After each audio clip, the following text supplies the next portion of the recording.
everyone, we have arrived at Roy Humphrey Prestige Cars. I parked in actually a bizarre location around the back. I mistook a simple thing like where to park has confused me. But here is my Range Rover. It's probably one of the last appearances of this car on the channel. It has been such a reliable, incredible steed. So for those asking, the wheels are coming off.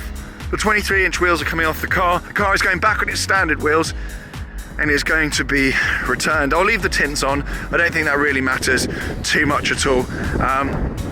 But yeah, it's been incredible. I don't know what else to say other than I've thoroughly enjoyed this car. Obviously it's going to get clean. I'm going to clear it out as well and turn it back into a car as opposed to a van. But it hasn't skipped a beat. I've done 21,000 miles in it, and I think my lease agreement actually stated that I was only allowed to do maybe 15,000, maybe 12,000. So I'm well over my allowed mileage. So stay tuned to my socials to see how much the bill is at the end for that. But it's been incredible. It's the P400e Range Rover. It's time to check out a replacement. So we are here at Roy Humphrey's Prestige Cars. This place, when it popped up on Instagram, let's run over here actually very quickly, just to give you a sense of the scale of this place. It's absolutely enormous. And when I first saw it on Instagram, I thought, where on earth does this place come from? How have I not seen this place before? And that is because it actually had its grand opening when the pandemic hit. So there wasn't a fanfare when it opened. It didn't get the kind of the coverage and the hype that it actually deserved when it opened. So it's actually a very well kept secret. Not a secret around here. I mean, look at the size of the place. It's absolutely bonkers. And I spoke to the guys before coming down. They said they're actually quite low in stock at the moment. I can see loads of cars in there. And there's a couple of cars I definitely want to see and one I want to take out. But they are actively looking for stock. So if you guys have anything you want to come out of, do by all means give them a shout and get an offer on your car, because they're actively looking for stock and they've definitely got the space for it. So where to start? I'm gonna have a little walk around actually. I'm getting excited. That turntable, by the way, is chaos, and you're gonna have to hit their Instagram to see that doing its party trick. Very nice S63 on there. So pretty much all cars are catered to here on the Prestige end of things. You've got all manner of Prestige cars. There's some really interesting stuff here actually. That over there, shipping container mountain. If you're looking for the place nearby, you will not miss it. Not only because this place is the size of Japan, but there's also a shipping container mountain over there. Absolute chaos. Really cool for pictures over there. Anyway, we've got C63S, Maserati, Cabriolet.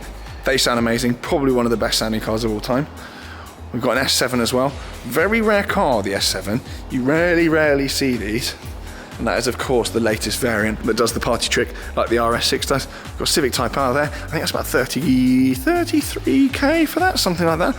Unbelievable piece of kit. Again, this is a car that I'd actually like to drive at some point. I'm not going to have time to take that out today, but I do like those. They're a hooligan on wheels, apparently, these things. Hear good things about them. Now, this is a contender for a daily, and I 100% would go for one of these as a daily, but I just think I need an SUV. I need an SUV. I just don't think there's enough space in one of these for me for a daily driver. I've got the dogs, I've got rubble and nonsense that I carry around the whole time with me, so it would fit the bill, and I love these, and I've had a Bentley press loan actually recently, but unfortunately, it's gonna have to be an SUV. We've got a cab here as well, so you've got the choice. Should you need a cab, we've got one in here as stock at Roy Humphrey's Prestige Cars. We've got this murdered out S63, resplendent with black wheels, satin paint, I think that is. Is that paint or a wrap? Let's have a look. I think, I can't. Do you know what? It's so good, I actually can't tell whether that's satin paint with a clear wrap over it or it's a satin wrap. I can't tell. I presume it's probably paint because it looks very good indeed. Now, this is where it gets interesting. They've got the SUVs. I'm going to start over in the corner. You've got a teaser of what is in stock here. We're going to start all the way over in the corner. So we've got Discovery here. Unbelievable cars, but a little bit too sensible for me. We've got a Q7 as well. Quite sensible, but I do like these. And actually, Archie's dad, God rest his soul, I always remember him having his SQ7 and him going on and on about how unbelievable a car it was with his badges on the front of the car, BRDC badge and whatnot, and him actually quoting it has the same suspension as a Bentayga. And if he's wrong, don't have a go at him. But yeah, fond memories of SQ7. This is the 50 TDI Quattro, probably the more sensible version for a daily, but not for me at this point in time. Defender, the new Defender I think having seen the punchy versions over in Urban and whatnot, I think I'd be tempted to go for that. But as a daily, that is very hard to argue with. This is a variant I'd go for. I would not go for the 90 as a daily. I'd definitely go for the 110, if they still call it the 110. I think that is the variant, but they are very cool. Now, G63. I've had two G63s before, and I loved it. One of the old variant and one of the new variant like this. And I think they've done a subtle interior update, something like that, since on these as well. This is a brand new one. These things are so hot at the moment. The market on these is red hot. They're about 200 grand, if not more at the moment, and people can't get enough of these cars. They are not Range Rover comfort. They are not Range Rover fuel consumption, most of the Range Rovers anyway, but they are absolutely iconic. And I wouldn't rule one of these out in my garage ever again. I did love my G-Wagon. I wouldn't mind another one, but that is just sold, but there'll be more coming in, I'm sure, here. We've also got a Range Rover SVR, a car that I actually love. My brother has had pretty much exactly this car, just in a different colour. These are belting. It's very, very hard to argue with a Range Rover SVR. Very hard to argue with it. Fuel economy is not brilliant, but they still sound absolutely mental. There's loads of little tweaks you can do some that make them sound unbelievable. And this, I think, is just into stock, so hit the website and go and check out the full details on this. However, I'm not here to see this. I'm not here to see that. I'm not here to see any of these. I'm here to see this Rsq8. This is literally just come in, fresh off the press. It's a satin black, fully loaded Rsq8. Now, I've driven one of these in the past. I've been kindly lent one by Audi, and I had nothing but good things to say about it. I love them, and I think that looks unbelievable. So then, Rsq8 is obviously powered by the 4-litre twin-turbo V8. Think Urus, think KN turbo. It's basically exactly the same thing, which is no bad thing. And inside here then, it's actually got the comfort and sound pack, panoramic roof, sound pack comes with Bang & Olufsen, got Audi puddle spotlights. It's literally got absolutely everything in here. An Alcantara wheel, carbon everywhere. It's loaded, absolutely loaded. There's 16,000 miles on the clock, so it's fresh, to be honest with you. And that is actually a wrap as well. So underneath there is Daytona grey paintwork. To be honest with you, it's basically PPF, so if I did grab it, I'd probably leave the wrap on there. It's got full carbon pack as well, so it means you've got the carbon splitter down there, and actually even the grille surround, that's a huge piece of carbon on the front there as well. And I don't think there's a better looking SUV than this that's currently available. It is chaos. 23-inch wheels, and round the back, carbon diffuser as well, and big old black exhaust pipes as well. And of course, as with all modern Audis, you get the silly light show as well, which I actually happen to love. I did a viral TikTok opening the Rsq8 press car that I got many moons ago. I literally unlocked it and it did that little dance at the back and it went viral. Easy peasy, ladies and gentlemen, that's TikTok for you. So I think maybe we'll jump in and we'll go for a little spin. I'll see if they let me take it out, and I'll see how it fares, because I'm just interested in sort of comfort and daily kind of life in these cars. I know it'll probably go around corners really fast and whatever and accelerate very fast, but I'm quite interested in just daily usability, visibility, comfort, you know, how the tech works, that kind of thing, the stuff that's important on a day-to-day basis. So let's jump in, go for a spin.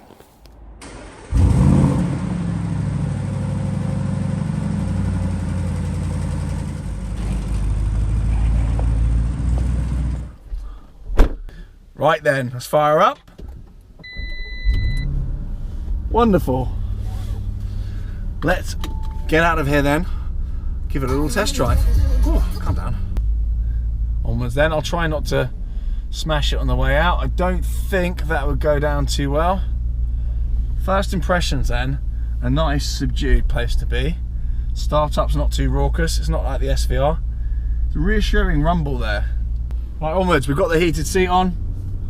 All is good. I don't think I'm going to go out that way actually.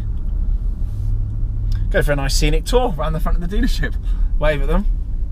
They're really nice actually. If you are passing, you're in the kind of Norfolk, Norwich area, do pop in. As I say, it actually doesn't matter these days where dealerships are. Everything's kind of global. If someone's got the right stock, it doesn't really matter. With transport these days, and like everyone owning a car transport business and the dealer sorting out anyway, it doesn't actually really matter where dealerships are. So I bought cars from all over the place. here we go then. I'm assuming my normal Range Rover wafting position. This is how I sit in my Range Rover. When I'm in there, this is how I sit. Arm up on the sill, arm on the armrest. It's already passed the first test. Because some cars you get in, 4x4s, and you think, I want to waft. You assume the wafting position and that this is up too high or it's down too low and you can't really get your waft on. This is good. Poking the watch out, lovely stuff.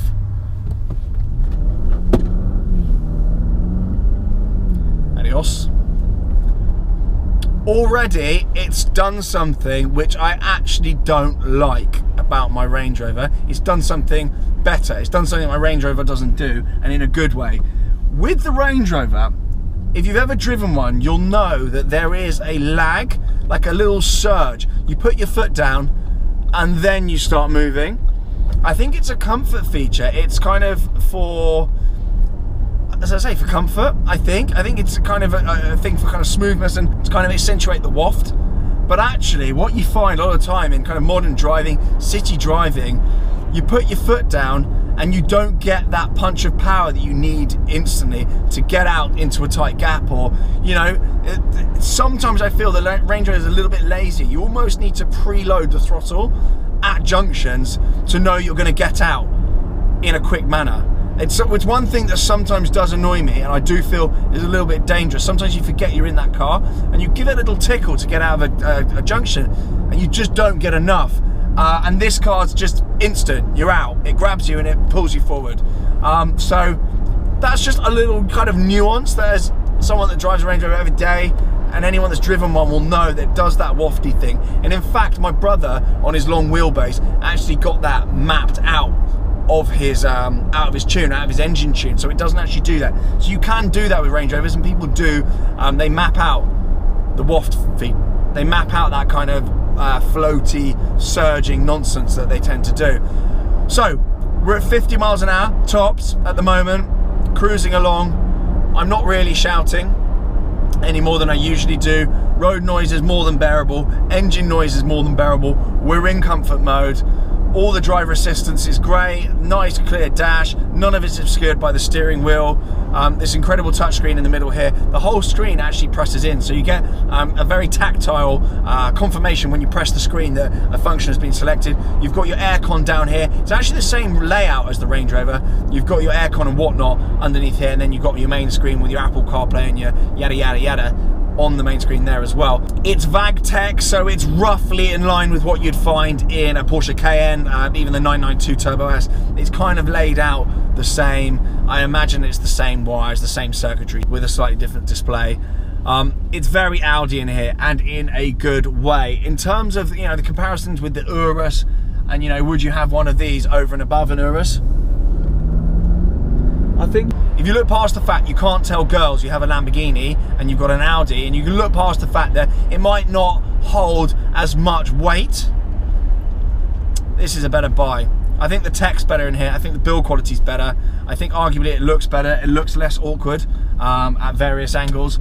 I actually prefer it as a car. The Urus is a bit more raucous. It's a bit more aggressive. It's more shouty, not just looks wise, but also the engine tone, the exhaust tone.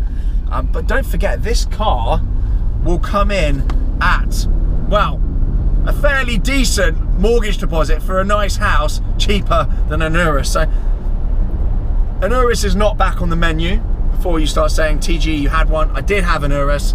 I just didn't use it. I couldn't use it in the same way that I use my Range Rover. I could see myself using one of these in the same way as my Range Rover. It's a bit nice, it's a bit special to be treating quite as badly as my Range Rover, and I think I do need to learn to treat my daily driver with a little bit more respect than I have done that Range. That thing has just been absolutely, not battered, because I don't batter anything I own. I've just allowed it to get very messy, and I've just used it absolutely endlessly. In the past week alone, actually the past 3.5 days, I've done 1,000 miles in that car, and I don't have backache. I've got a very bad back, but I don't have backache any more than I normally do. I've literally done 15, 20 hours of driving over the past few days. I'm not tired.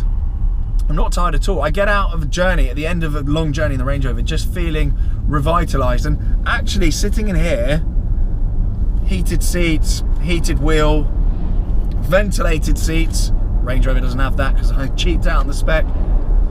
I could see myself living quite comfortably in one of these. It's good. It is really good. So that is a very positive experience, and actually a very useful experience, having just spent 3 hours driving this way into Norfolk, Norwich, to do some other bits, to do various bits and bobs, some of which you will see very soon. It is literally a back-to-back test with my Range Rover, and I'm very, very impressed. Very impressed. I've been in the car for about 20 minutes now, and it's good news. Obviously, performance-wise, I'm not going to pin it and put it in sport mode, but you can put it into RS mode. It makes the dash get all aggressive and angry. The revs change the way they display. You get a bar across the screen there. You tap it again, you get your stabilization control, switch to sport. You get a G meter on the front there. You get a power meter, a torque meter. It all gets quite serious. Not sure that's 100% necessary. And if I had one of these, it's not something that I would probably be using on a day-to-day basis, if at all. I mean, you'd occasionally launch it just to show people who's boss at the lights, but I don't think any of those things are 100% necessary. But I do miss that. When I come out in the Range Rover, I come out into the sticks, I go to the Cotswolds, I've got some amazing roads on the way to my cottage, and I do miss having something that not only can I fill it full of stuff, but just have a little bit of fun out on the roads. And I think this thing would cross that bridge very nicely indeed. And actually, fuel economy on this, average fuel economy on my Range Rover P400e I've been getting over its lifetime has been about 25 miles to the gallon. I suspect, driven nicely, without using the turbos at full chat, without engaging the whole engine, that whole V8, I think my fuel economy will be better in this. I get the impression, because I don't charge my P400e all that much, I get the impression that little 2-litre engine in it is pushing far too hard. Whereas this can deal with motorway speeds and just kind of merging with motorways and pulling out and whatever, just with a little bit more ease. It just doesn't use up as much stress. Maybe that's psychological. Maybe the fuel economy will be appalling in this, and maybe I won't actually be able to drive it nicely. Maybe I just drive it like a hooligan everywhere. I don't know. But for that little kind of comfort mode waft and taster of the Rsq8, I'm very happy. Very happy indeed. Let's go in here. Try not to smash them all down on the way back into Roy Humphrey Prestige Cars. So that was Ellis in the footage here. If you come in here, you will see Ellis, you will see Tom as well. Great guys on the sales team here. They know their stuff. Ellis is really into her cars. She knows all about them. So make sure, if you come in here, you ask for those guys. And if they're not around, I'm sure there's other people that have dodged me today. I have the impression sometimes when I turn up in dealerships that people hide in the back, or they claim that, you know, they put a sick day if they know that I'm coming in advance. So I'm sure there's other people that work here. But yeah, really, really, really nice bunch. And obviously they've entrusted me to take this car out. So huge, huge kudos to the guys here at Roy Humphrey's Prestige Cars. I think that is it. I think that is it. I've had my sunglasses here all this time. Do I look good? Do I look good, or do I look like someone that shouldn't be allowed near schools? Let me know in the comments. Thank you very much for watching. As I say, do follow Roy Humphrey Prestige Cars on Instagram. Their Instagram is sick. They do some cool reels and stuff, so make sure you go and give it a little hello from me in the comments. Get in the comments, say you've seen them on TG's video, and then they will probably bar me from ever coming back. But yeah, I am coming around this way quite a lot this year, so stay tuned, because I will. They're really unlucky. Pop back in. For now then, thank you very much for watching. From myself, goodbye. See you later guys, thanks for watching. Bye.